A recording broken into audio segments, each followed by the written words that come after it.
Following the field lines. The role of electric fields in the animal kingdom.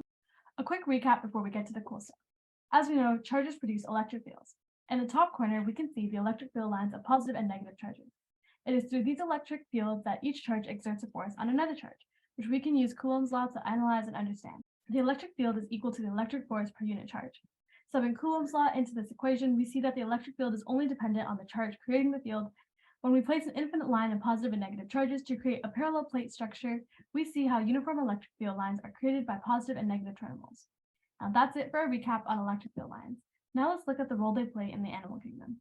And they do so through the properties of electrogenesis and electroreception. These electric properties are found mainly in aquatic or amphibious animals, since water is a much better conductor of electricity than air. Electrogenesis, as the name implies, is generating electric impulses, and it includes animals such as electric eels, torpedo rays, and African freshwater catfish, as well as elephant fish. More on that later. And electroreception, which as the name implies is detecting weak electric fields, which includes sharks and, again, elephant fish.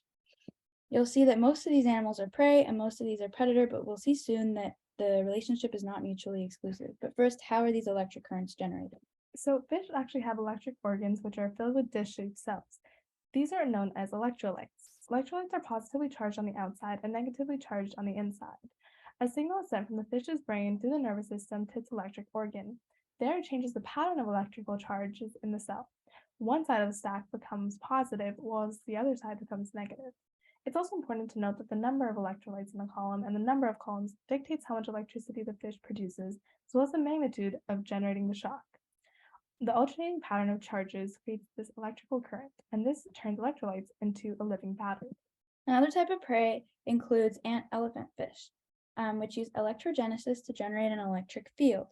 Objects will create distortions in that electric field, and electroreceptors, because elephant fish can do both, sense those distortions, which proves that non-mutually exclusive relationship. So back to how these fish are actually producing electricity, we often wonder how they prevent harm to their own bodies.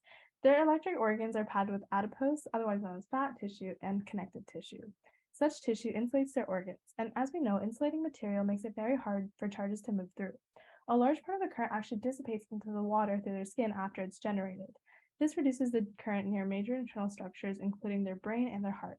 It's also important to consider the difference in body mass between prey and predators. When we look at an eel, for example, and crustaceans or tiny fish that are its prey, they are much smaller, and therefore an electric current generated by the eel affects it much more than affects the eel itself. Another example of predators are sharks, which use electroreceptors to seek out prey using their unique sensory organs known as the ampullae of Lorenzi, with which they can detect electric fields. Now we'll talk about the diversity of electric fields in the animal kingdom. A prime example being honeybees. So when we talk about honeybees, it's important to note that by beating their wings at such a fast rate, they are generating an electric charge. The flower itself and the petals have a negative charge, whereas bees have a positive charge. The electric forces between them enhance their attraction and attract them to each other. Other bees can then detect a presence or shift an electric charge, alerting them whether a flower has recently been visited and if it's short of nectar or not. Additional aquatic animals include electric eels, which can generate low and high voltage pulses and generate an electric field with the positive pole near their head and the negative one at their tail with their 3 electric organs. And then elephant fish live in murky rivers in Africa, which makes using vision in the water quite difficult. It has to rely on the electric field that it creates and the distortions within it to sense objects and predators. Electric eels are strongly electric, and elephant fish are weakly electric. Now, what can we do with all this information? One is smart fishing. Imagine fishing boats that can emit electric fields to attract certain species and deter others. By creating narrow and specific searches, we reduce the impact that large fishing nets have on other species, especially endangered ones. Smart fishing allows us to take only what we need from what is provided to us by the planet and let other ecosystems continue to thrive. Another is electric eel-inspired cardiac pacemakers, implantable sensors, and even prosthetic organs, basically biological batteries. The many benefits of this new technology include the fact that these mechanisms are non-toxic and could run on completely renewable streams of electrolyte solution, just like our friendly eels. From bees to sharks to human hearts, electric fields are all around us.